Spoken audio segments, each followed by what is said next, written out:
we can start this webinar. So again, thank you everybody for joining us today.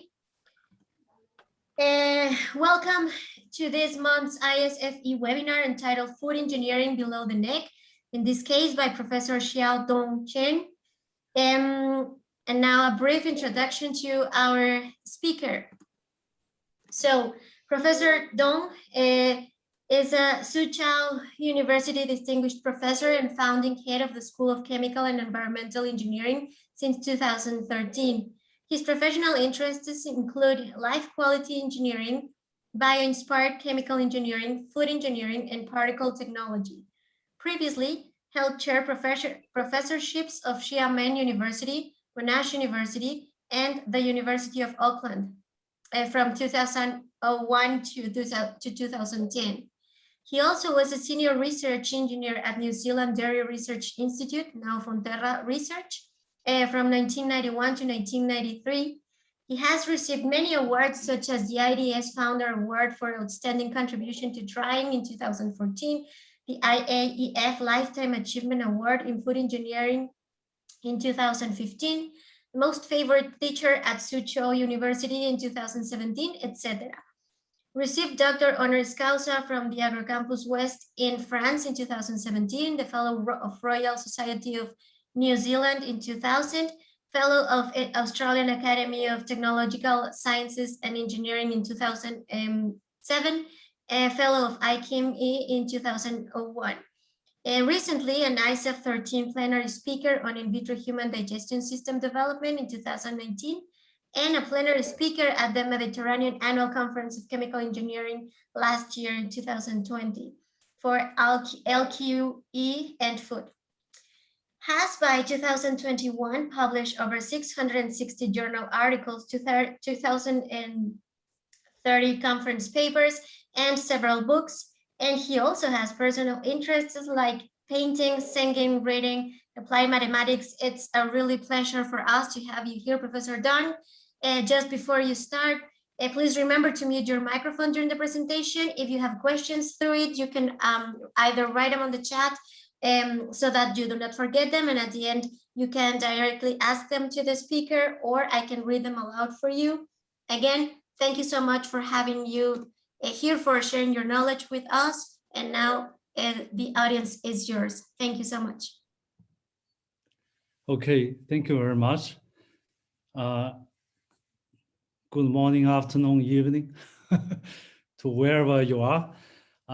It's really my pleasure to speak to you about some of the works that we have been doing, and also try to explore a little bit of the scope of the work.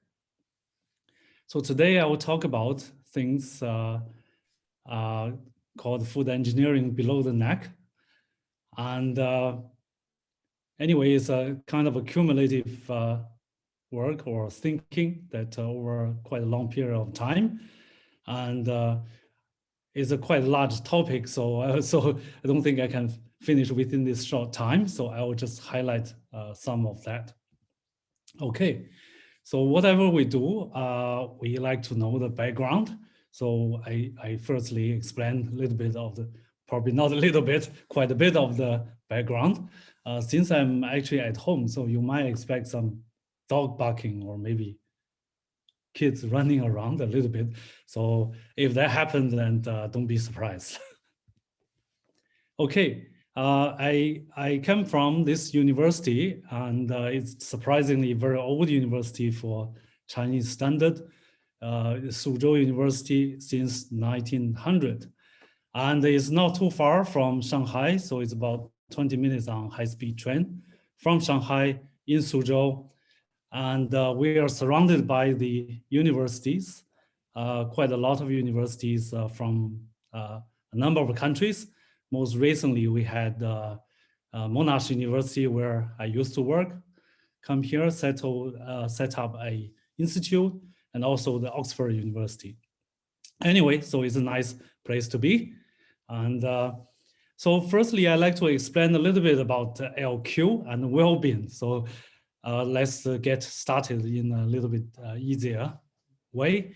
And when we talk about life quality, we tend to think about these few aspects.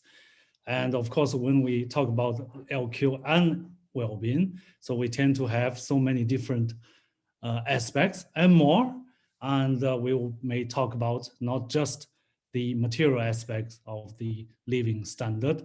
We also think about respect, and we talk about environment, we talk about happiness, we talk about religion, and probably belief, and various things. So I think it's quite an important topic. I like to use LQ because it's sort of in contrast to the things that we're interested in, like IQ and EQ. And I think LQ having a very large meaning today, and will be an interesting topic or driving force for us. Okay. Normally I would talk about for hours about this, but today I only just use it as an introduction.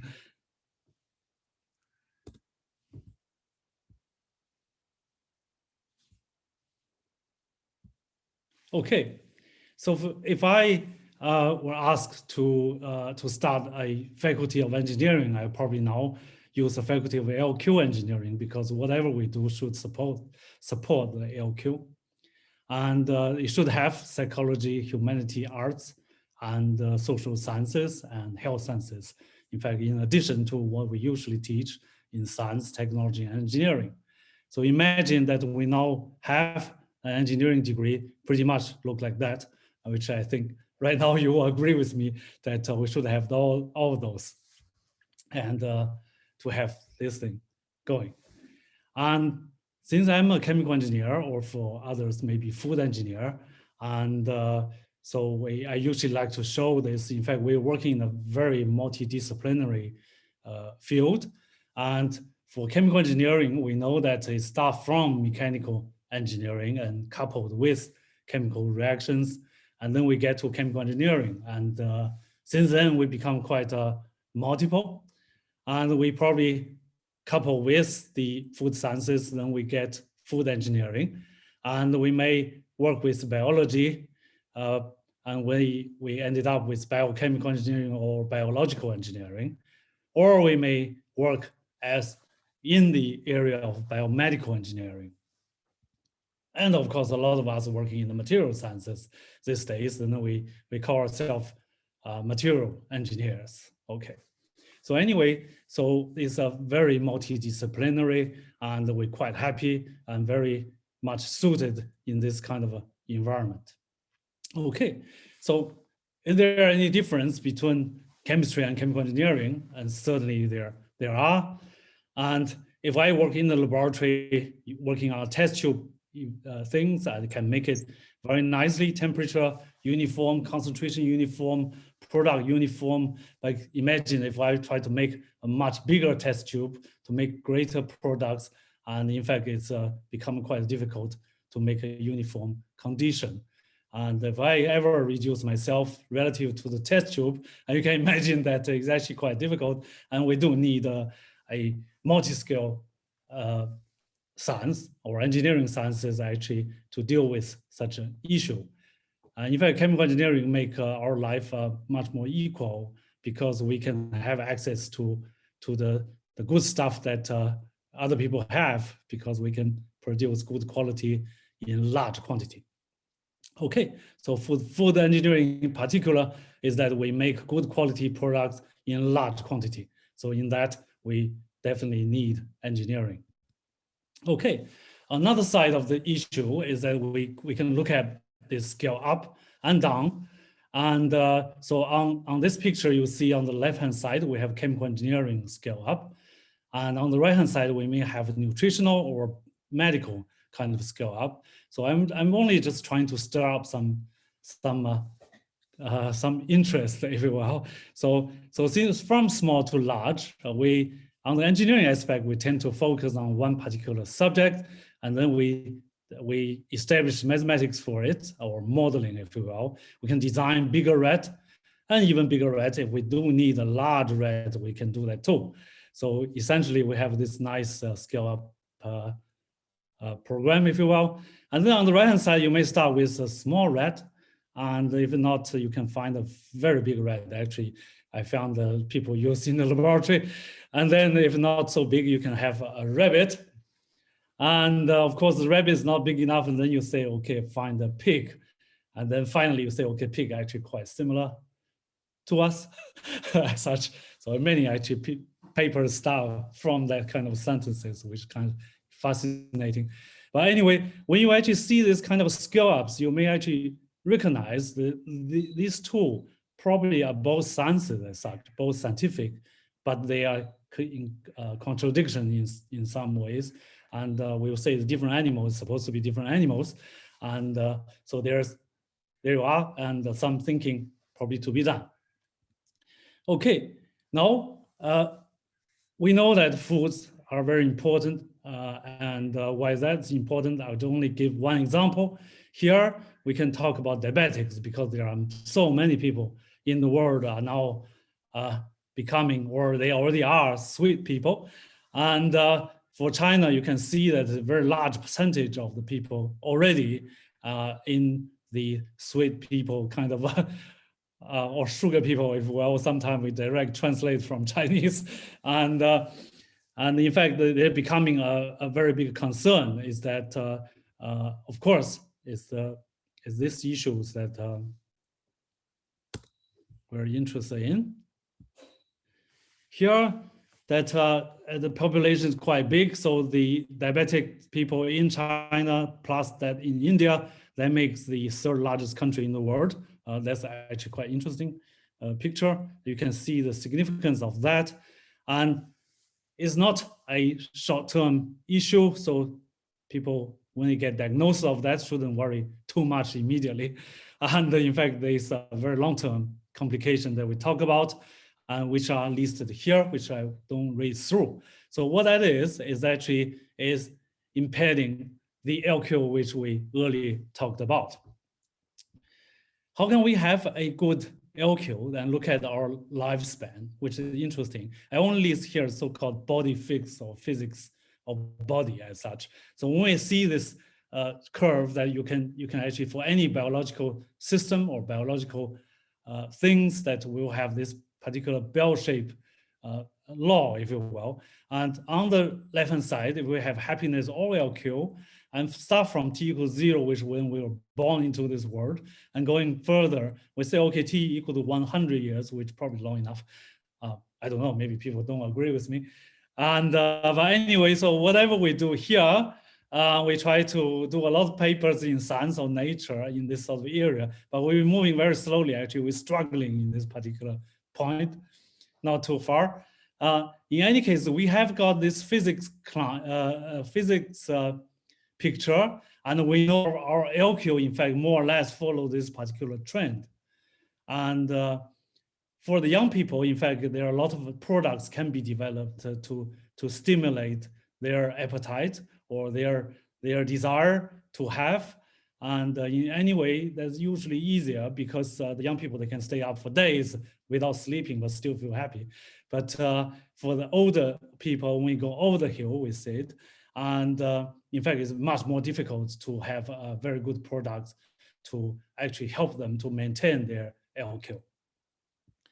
Okay, so in fact, after this hill, we have on the other hand, we have tremendous opportunity to develop something which have human touch, which actually help people to bring back many ways of their life quality and well-being. And looking at LQ, we may simply write a chemical engineering equation that the material multiplied by spiritual content in sense, but what it is at least we have to have the material aspect, have to have a body physics as such. Food do help, food and drink do help. Okay, then we extend that nicely to the to food, and I'm talking about this idea about from molecules to molecules. Okay, so what that is that when we design food, functional food, if you will, and we're thinking about what molecules we already have, and in our design, we formulate them. We're expecting those molecules will act in the body that when we receive them, and in the functions that we desire them for. So But in any case, we need to have a processing and a lot of innovations here. And what we try to do is to try to make a structure. Or in a way that if we are electronic engineer, we may try to make a cell phone as such. So, okay, you can be an expert of cell phone, but if without producing a cell phone, probably don't look good in that way. So basically we produce a nice food structure. And when we have the structure, we can start talking about product quality and functional qualities, okay? However, all these qualities have to be realized in vivo. So for food material, have to go through our mouth. And unlike the injections, if you will, and it might be nutritional, but not as enjoyable, not as LQ oriented for the actual food and drink. Okay, when we have too much, then we may have to go through biodegradation. But anyway, so that's not the issue here. So if we expand that to a two-dimensional situation where we see the molecules and molecular function of the raw material, if you will, or the material we design to put together, and we have to go through this more natural path, and this unnatural path that we have to process, and then, but whatever it is, we ended up in our body that we have to process. So that's why we're interested in this. And some of you may have watched this documentary, or quite a series of documentary introducing the foods in China. So the interesting thing, of course, is just like many other cultures that there are so many different kinds of food. When you look at them, you can't really imagine what kind of molecules in them. And thinking about designing them or what ended up in the body actually can be a quite difficult task. But in any case, that what actually ended up in the body are of our interest. So then I just simply do this more cartoonish picture. I think it's just more trying to talk about, drag up the issue, and rather than scientific. So I just put food engineering above the neck and food engineering below the neck as such. Food engineering above the neck is really talking about well over maybe 90% of the manufacturers that trying to aim at our taste buds or our flavor, our smells and things like that, try to make the food interesting for our interest, and then probably giving the money to as such. But food engineering below the neck, probably that's what we are mostly concerned about as individual. Okay, above the neck, well developed, I would say, that various scales, very complex, and already contributed to the humanity in a huge way. And I remember I have been involved in many such projects for the above the neck purposes. And in fact, the engineering involved are very complex, almost like whatever I learned in the mechanical engineering or even aerospace engineering as such. So it's very nicely done. Okay, so let's look at whatever in our body that I like this particular picture. So I'll just start talking about that. And we all know that in our mouth, we have mixing, grinding, some enzymatic reaction, but most important, we have a bolus formation that form a lump of food material that triggering the urge for us to swallow, which actually, once you swallow, in fact, is quite satisfactory, and usually that's a good LQ factor. You will agree with me, yeah? And then, of course, that we have an amazing pipe down below that is hardly blocked. Because if it does, then we have a very poor LQ, as you will agree with me, every time you swallow. So in fact, we have almost a black sink down below. So this tube is working fantastically. And then we go to a stomach, which again, very nice device that does mixing number of bioreactions, some rheological changes, and of course, some breaking down of the materials and dissolution. So then we go to further down below that we have an even more amazing reactor that almost like one-dimensional system in here that have immobilized cells even. We have receptors, we have rheological changes and absorptions and so on. And then that we have secretion channels for delivering the right material at the right location at right time. That amazingly, that doing everything very quietly and giving us a front line of the nutrition going into our body. Okay, of course, there's also interesting area of how we actually, all the body actually monitor and control. And we sometimes call that is the interaction between the stuff in the GIT tract and with the whatever the brain activity are. And these are still a very hot topic right now. Okay. So then there are anatomy regions which are of interest.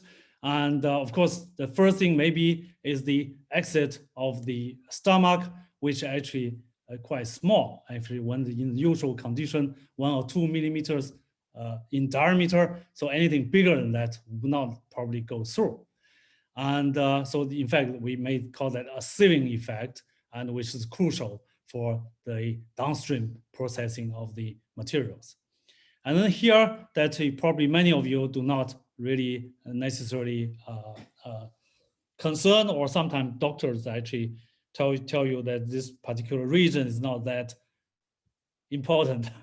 And basically where the small intestine join onto the cecum, the rising cecum, there is a pouch here, in fact, and linking to appendix actually this way. We know that this particular area in chemical engineering, we may call it a buffer tank, in fact. But imagine removing a buffer tank from your processing stream, which can be a terrible situation that you're going into. So, but in fact, here in the medical books, they don't seem to talk much about it. But as soon as we start talking about food engineering, processing inside the body, we notice this particular area. Okay, so then that, of course, continuing on, we said, oh, okay, as engineers, how we engage in this particular studies, the food engineering below the neck as such.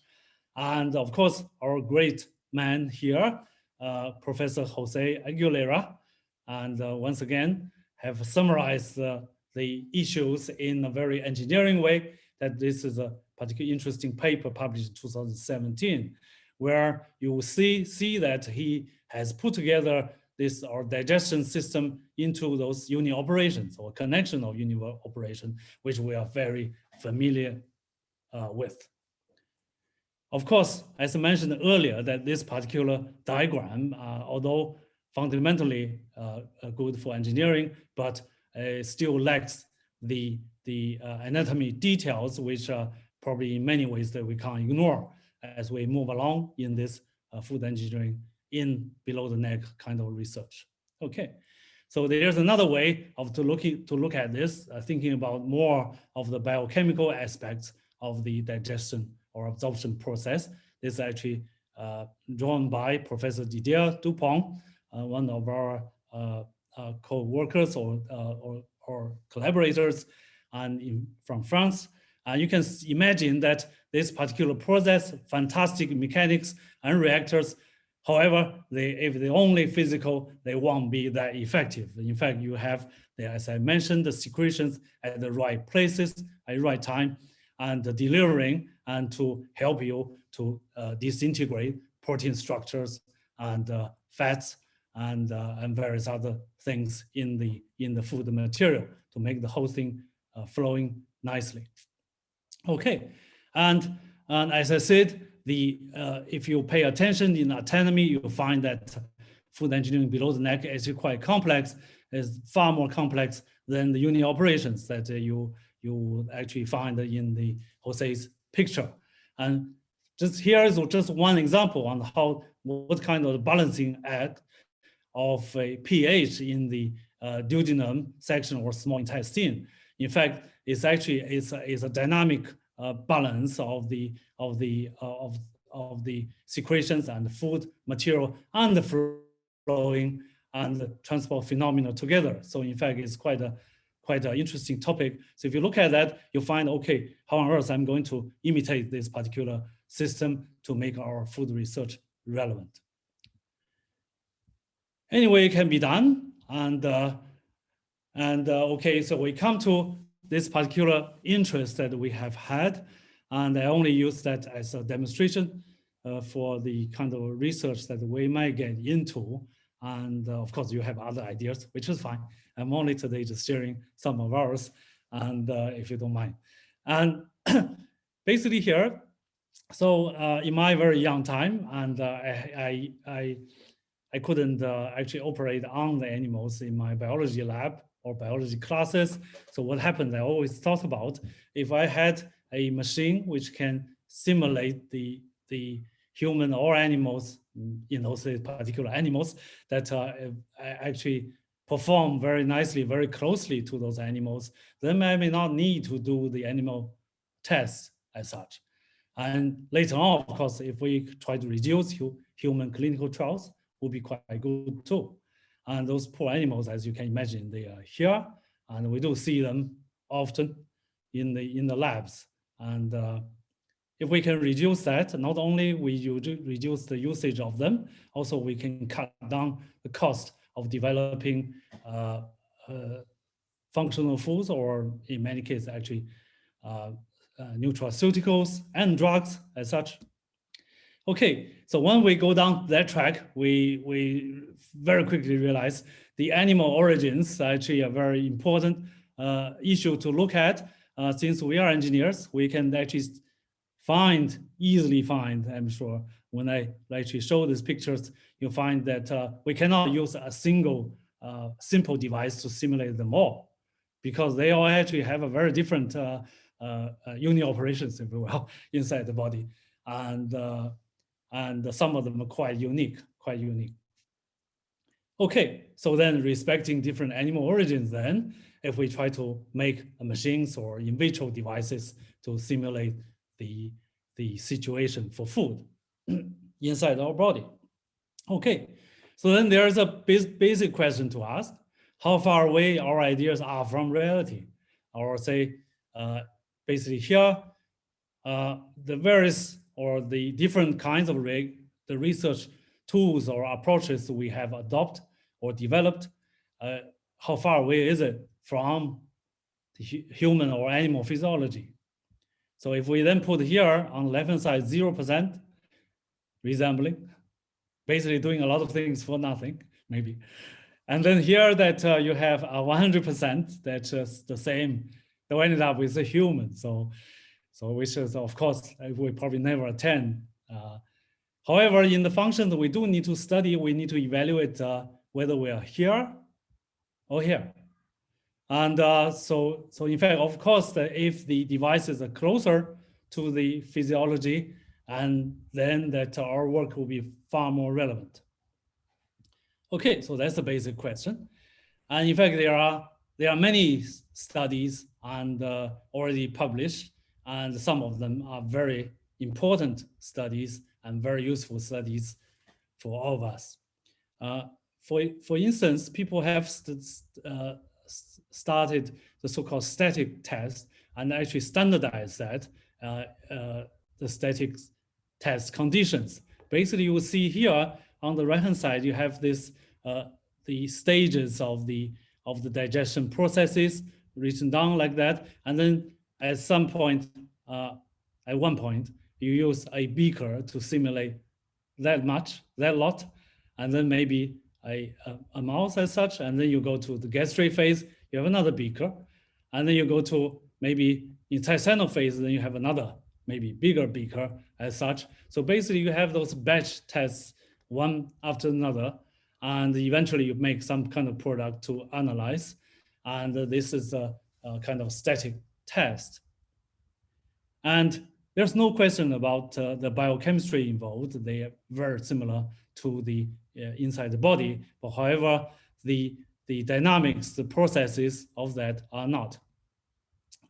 For example, in this kind of a situation, in the static test, we might actually do for example, macrocapsules research and with quite good results.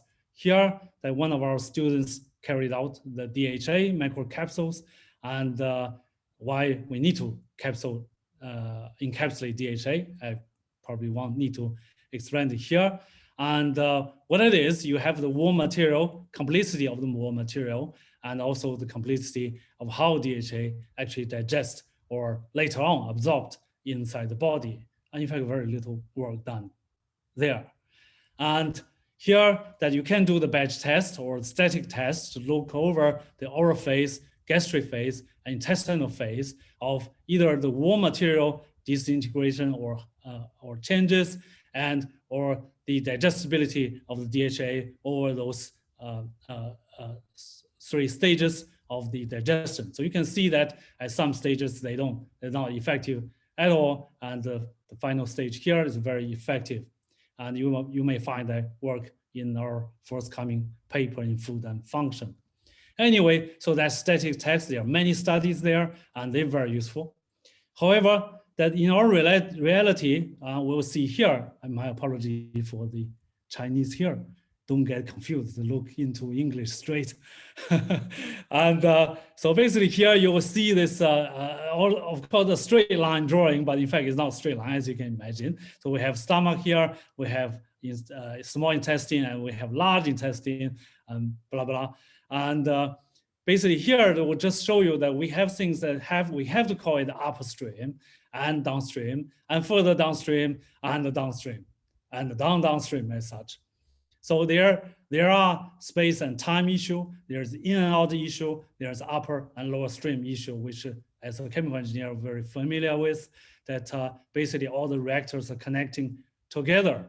And you have to, you can't study just one of them without considering the one that before it or after it as such. So basically, it's very important to have this dynamic condition considered. Okay. Now, there are many actually dynamic bionic human GIT devices already developed, which I summarize here. Of course, I won't go into detail. It turns out quite a few reviews have already been done in this area. Do probably take a picture of this, and then if you're interested, you can find them actually nicely in the literature.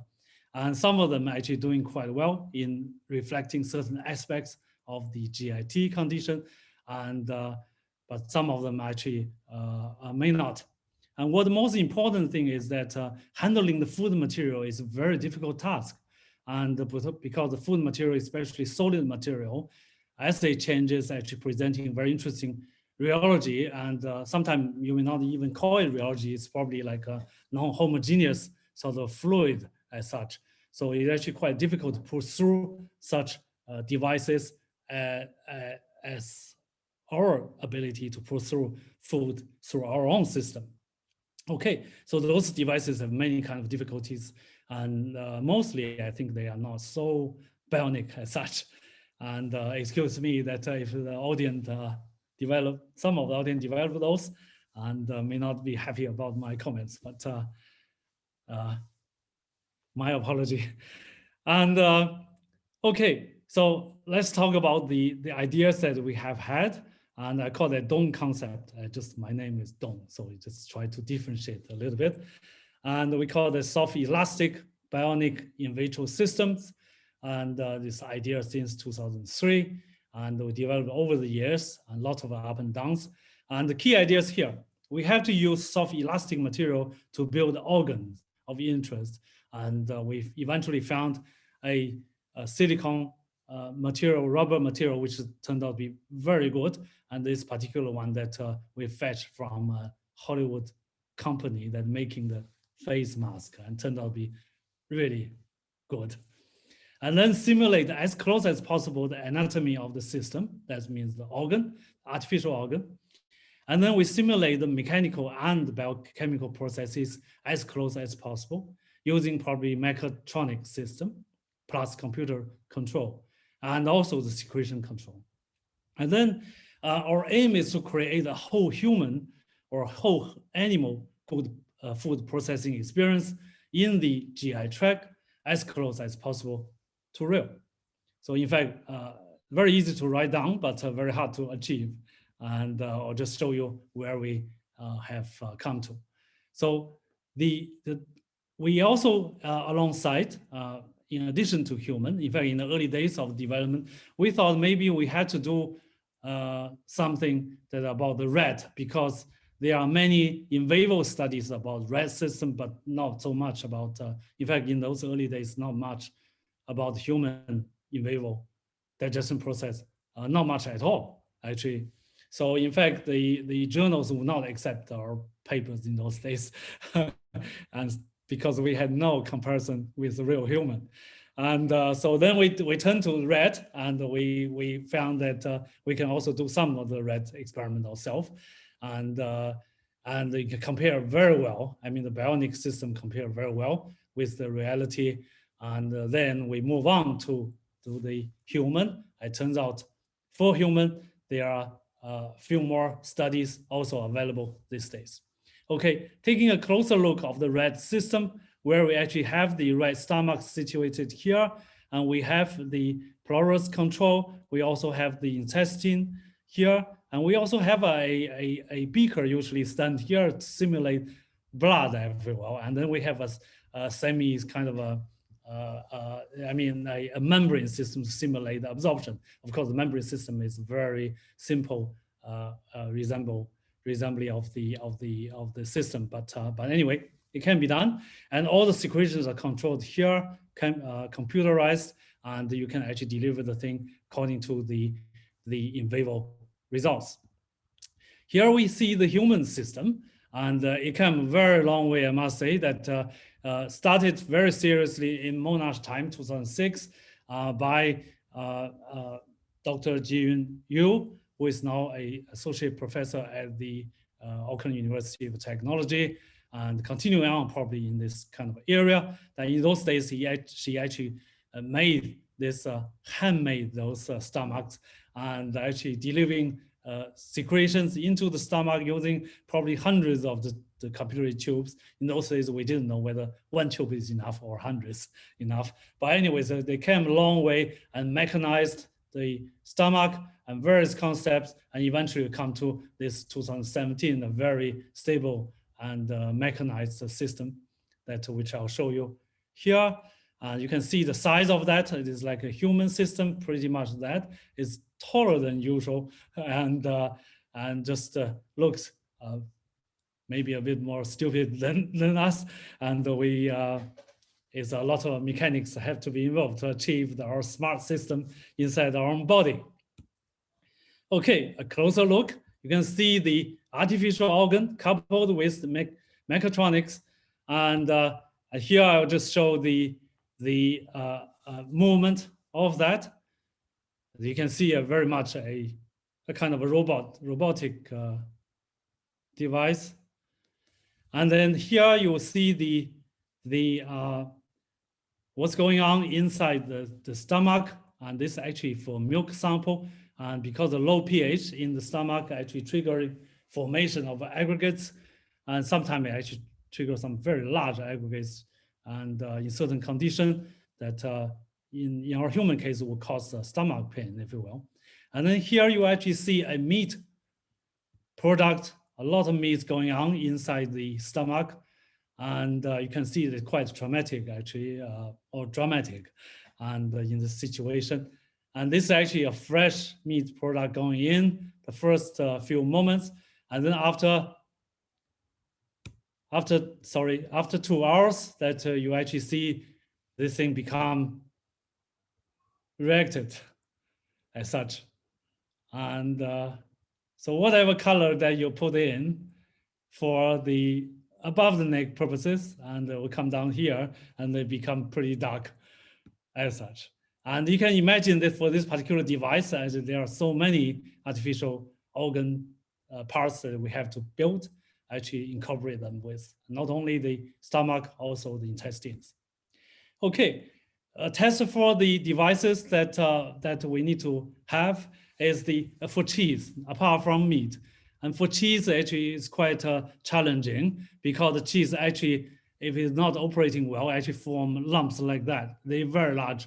And in fact, for for the mechanical system to push this through in a positive way. In fact, there's no pump at the outlet. So in fact, it's just forward moving, and you have to have a system reasonably designed to handle these, which has been done nicely.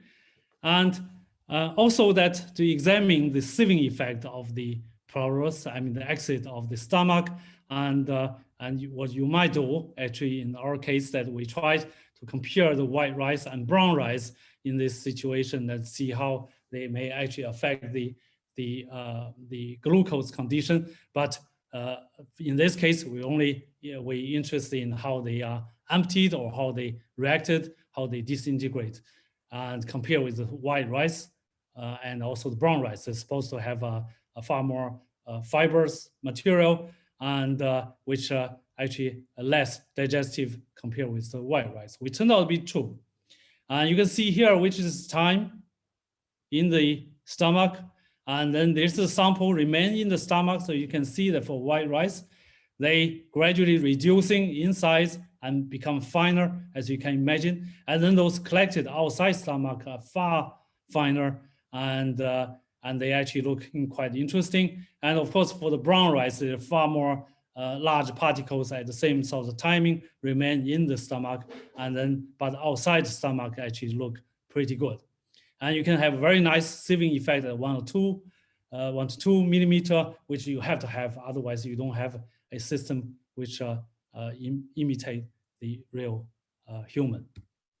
Okay, and most recently, we also realized the importance of the large intestine, because whatever that you designed for the small intestine in terms of the absorption, and whatever left that was not absorbed or not dissolved or not disintegrated will have to end up in the large intestine, which adding onto the burden to process in your own body.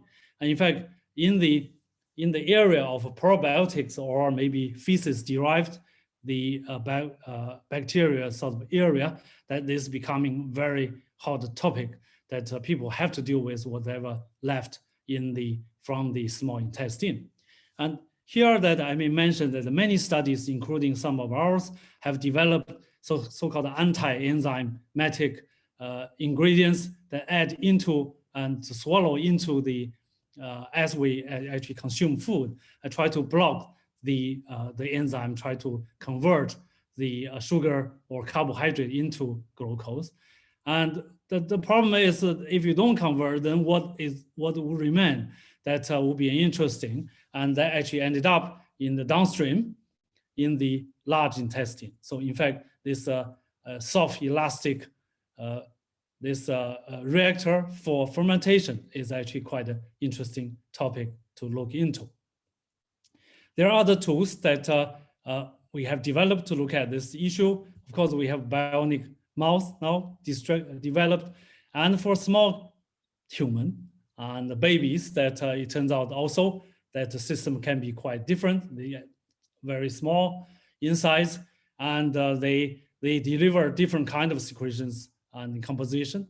And you may have a pig system, you may have cat and doggy, and in fact, they are now all in places for the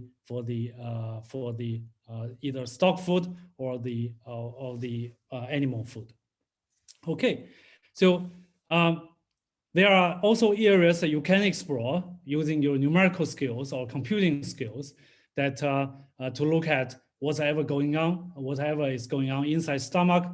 And in fact, it turned out to be not easy to do, but it's a challenge. So therefore, it's for some of you or some of us will be very curious and interested in solving those. And for the intestine is also fascinating. And basically here you will see that some of our work to show the effect of the hair structures you see inside the intestine, and how they actually trigger the mass transfer compared with the smooth tube as such. You can see that they look in fact, they are very different. And actually, changing the characteristic of the mass transfer or say absorption.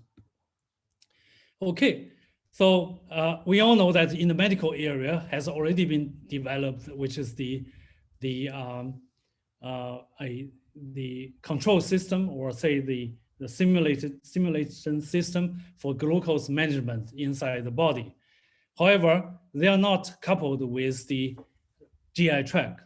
So what we could do is that we can couple the GI tract and with absorption, with the flow system inside the intestine, and with various assumptions, safe assumptions, and then you can actually predict the glucose response inside the body as we try different kind of food composition.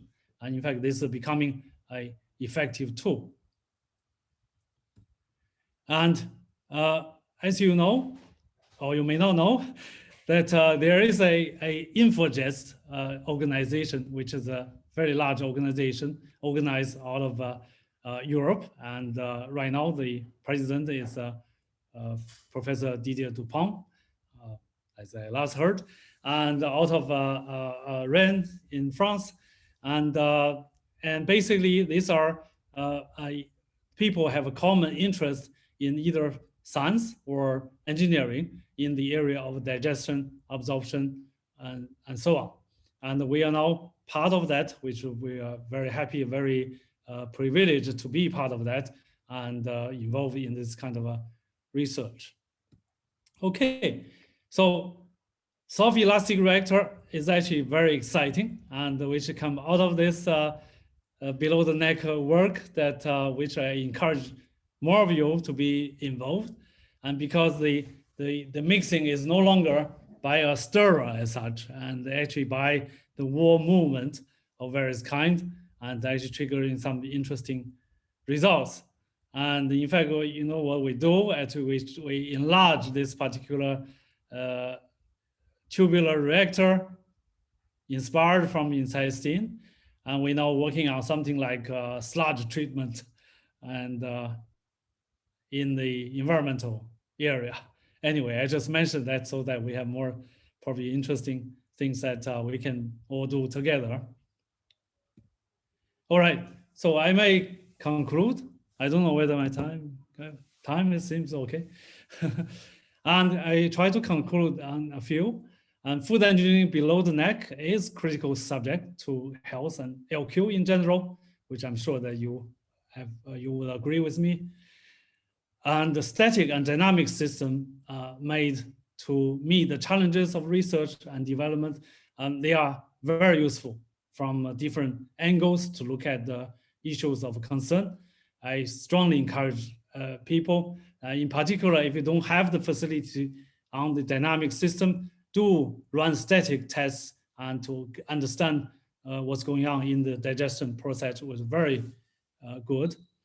And I have realized that the interactions between anatomy, biochemistry, transport phenomena, and the physiology require many studies. Here, I don't mean studies just research. I mean that for us as food engineer, we do need to self-learn actually many of these medical sciences that to be effective and in our own research. And there are tremendous opportunities in innovation. And I just mentioned a few. There's smart special food and drink designs, which can help reducing the glucose problem or other problem in fact. And some people come to us to because they have developed nice things for controlling weight, for example. And there are bionic system improvement can be done. Very importantly, there needs to be intelligent sensing and control that will make the system more human-like or animal-like. And there are correlations or links to the in vivo examinations that had to be done. And in fact, only food engineers ourselves actually quite difficult to do this, and have to be a team of people working together from nutrition, medical sciences, that I think I learned a new thing called the IVC something, which is for drug development. And these people developing in vitro testing, which are very simple, by the way, just stir test, actually compare with that with the in vivo results, and which is a must for the medical area. Anyway, so I just conclude there. And thanks to all of our cooperators in this area. And lastly, I really like to wish everyone happy and healthy. Have a great LQ. More importantly, do stay young before we see each other again in person. And okay, a big hug from me. Yeah, thank you. Thank you so much, Professor Dong, for this interesting presentation and for sharing your knowledge with us today. And so let's start the question and answer portion of our webinar. And remember that you can turn on your microphone to ask a question directly, or you can write them on the chat and I'll read it for you. So anyone, please feel free to turn on your microphone.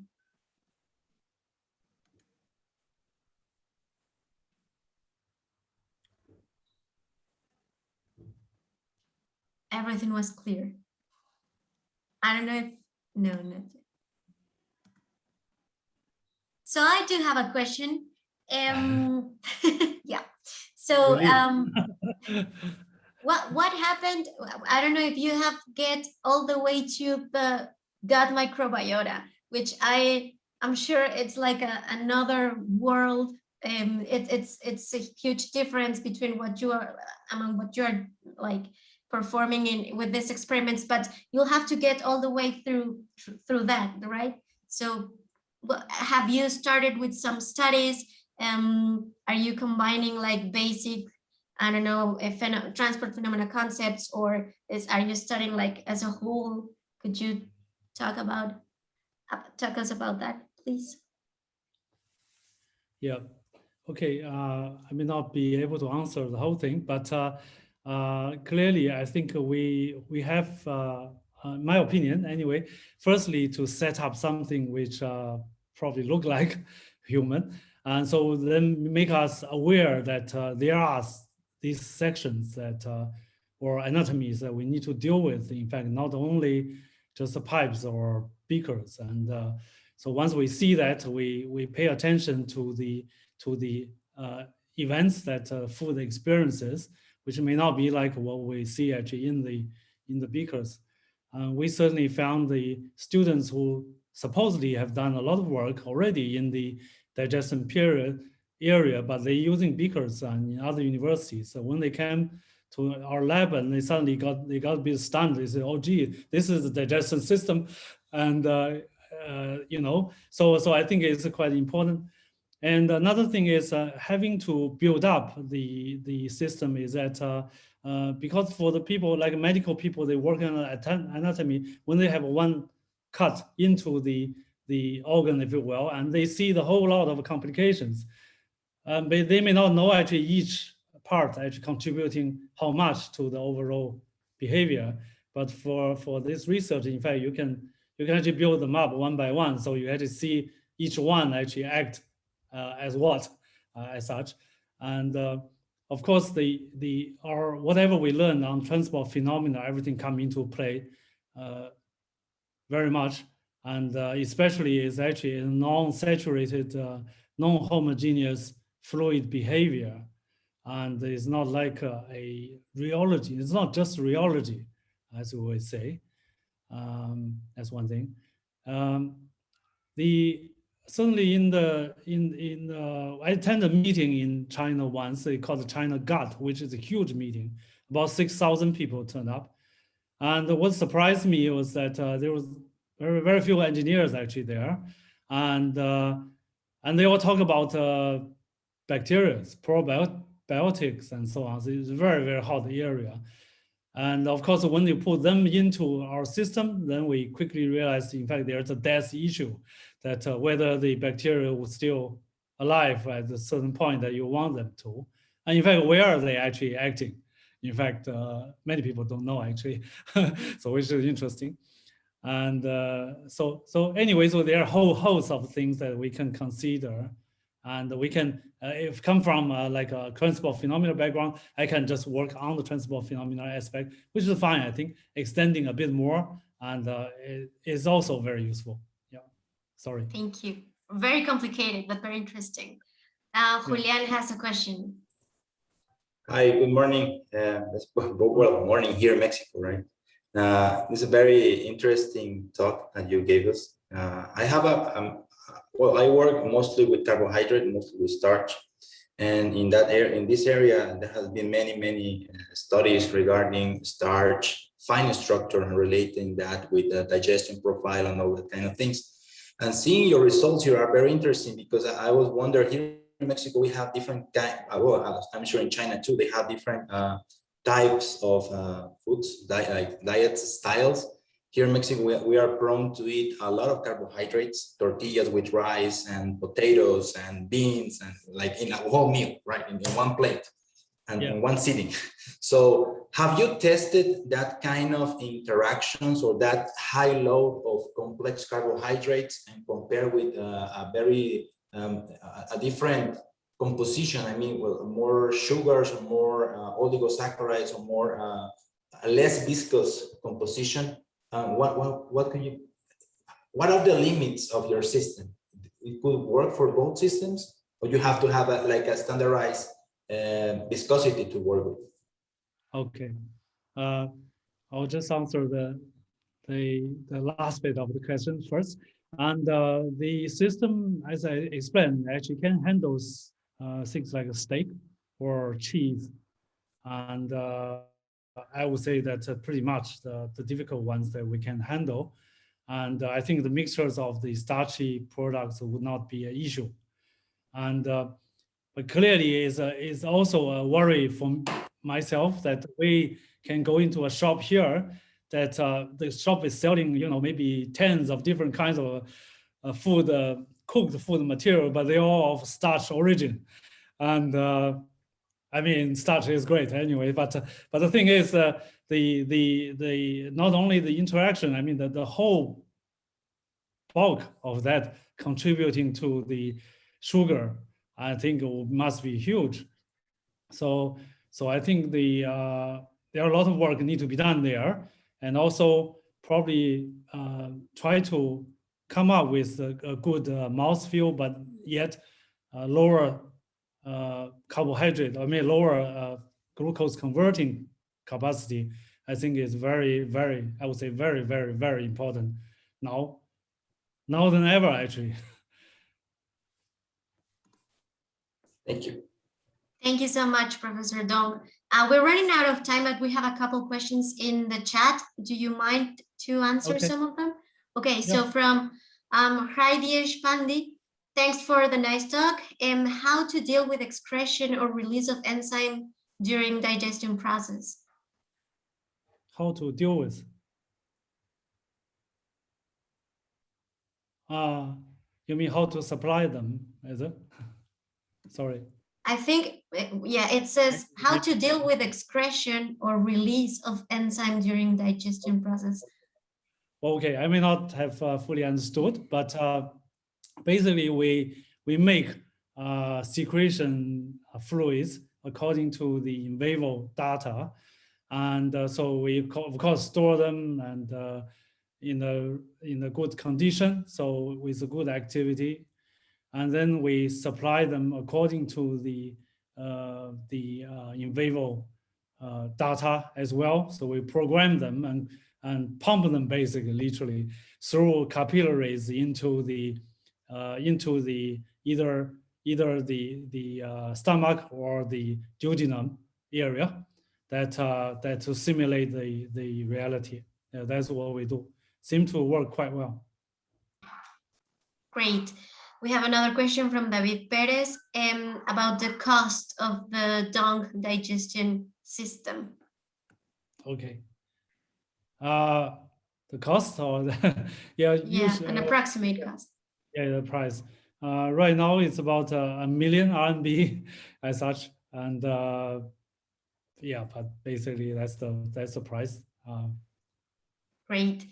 Thank you, Cristina Ratti. It's just mentioning that it's a pleasure always to hear you talking about food engineering. Thanks. And are there any bionic systems for checking nutrient transport from complementary foods for infants or young children? Yes, well, I hear about children. We have a system which is a lot smaller and which basically a shrunk device from adult. And what it does, it actually can not only is like a adult, like a vertical situation, it can actually lie down. And because they do drink a formula when they lie down in some occasion, or they have different angle. And so we can achieve that. And also, of course, we can easily achieve is that we can adjust the secretion composition, which is simulate the in vivo data for children. In fact, for secretion, we can adjust to the certain condition, medical condition, because there are people who are lacking certain enzyme or they have different. I mean, for elderly, for example, that there are certain composition differences, and we can examine them in this system and actually quite well. Yeah, reflecting it quite well. Great. From Professor Carlos Regalado, very nice talk, Professor Dung. Have you done some experiments on immobilized probiotic microorganisms in your intestine flexible tubes model? So far that we only in a way that we have a project. We have some projects we respond to the industrial needs.